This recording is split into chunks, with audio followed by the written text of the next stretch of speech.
All right. Good afternoon, everybody. Hope that your Monday is going well. Let's see. All right. Sorry. Got a couple things that I'm knocking out. Right now, I'm having the fun of negotiating with Verizon on my cell phone bill. Had a little bit of a break in the day, so I thought, you know what? Let me see if I can drop it. So far, we're saving about $600 a year, so that's a plus. Uh, a lot of the times, just by the way, these companies, if you go in and you see these promotions, in case you didn't know this, if you see this welcome promotion, you can generally call and partake of that welcome promotion or get a similar promotion if, say, Xfinity or some of these companies are running them. And you're just like, whoa, I'm paying $200 a month and they're doing $100 special. Why don't I get that? Right.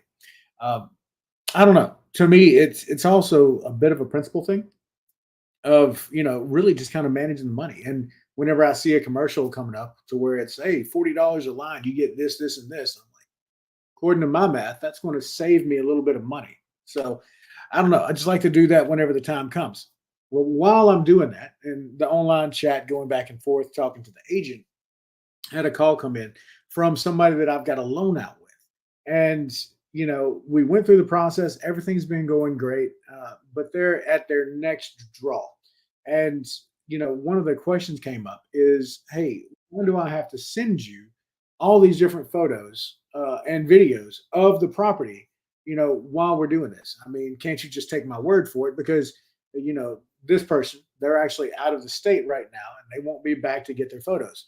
To which I told them, perfectly fine, we can actually have somebody go in there and get the photos for you, upload it. There's a company that they'll do all that. It's about 250 bucks a visit. I'm more than happy to do that, but that cost is going to be yours. So they just really kind of like, why did you loan me the money if you don't trust me? And I had to explain to them, it's not that I don't trust you, but let me show you some stuff.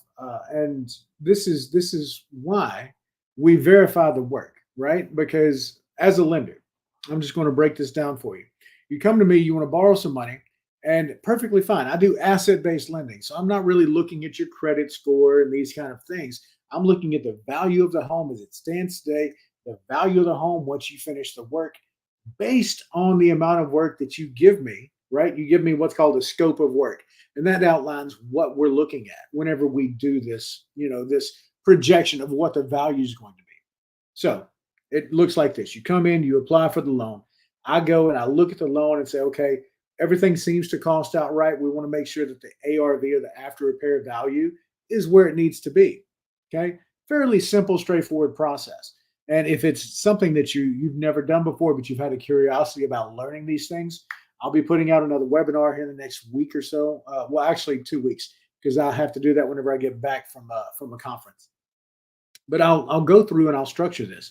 But let me show you why we want to verify that the work's done, because somebody comes to me and they borrow $100,000.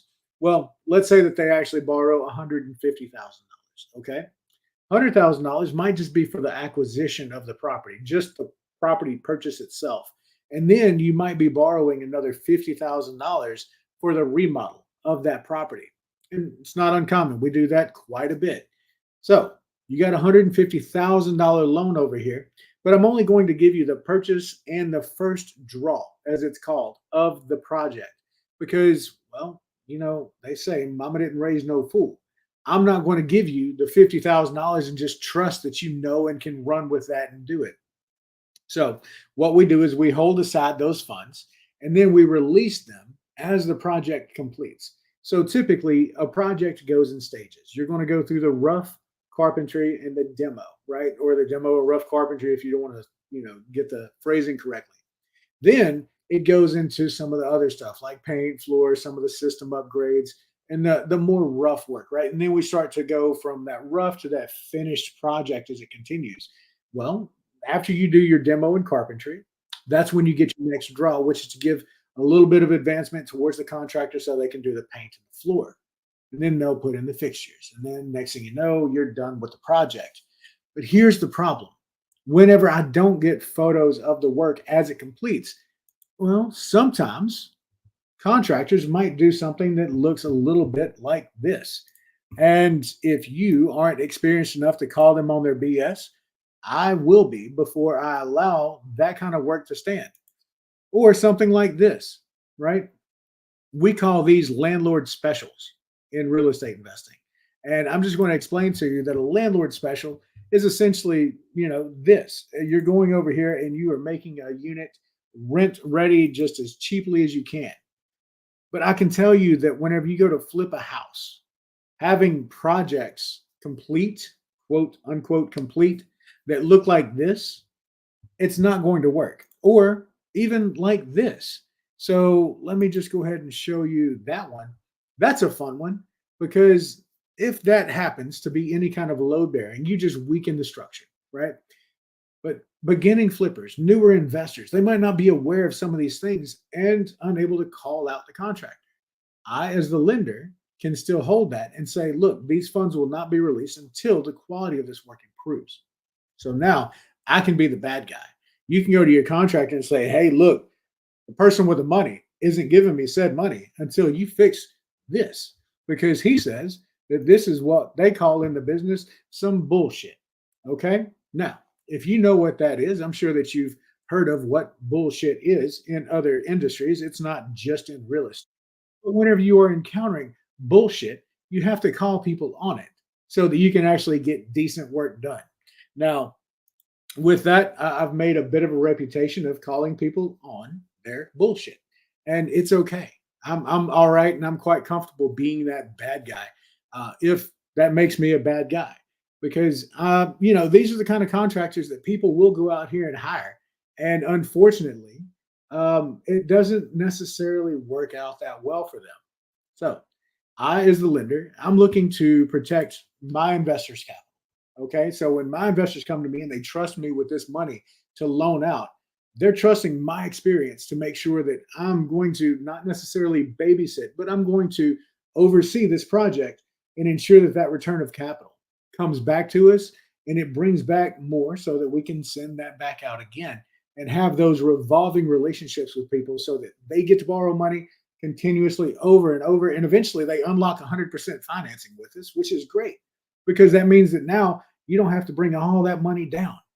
It makes it easier for you to go and scale and do some more projects.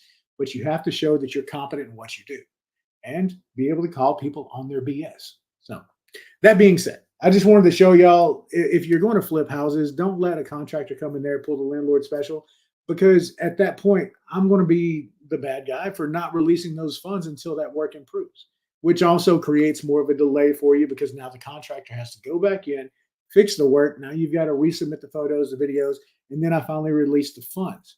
Now I'll release the funds same day, so long as the satisfaction of the work is there, right?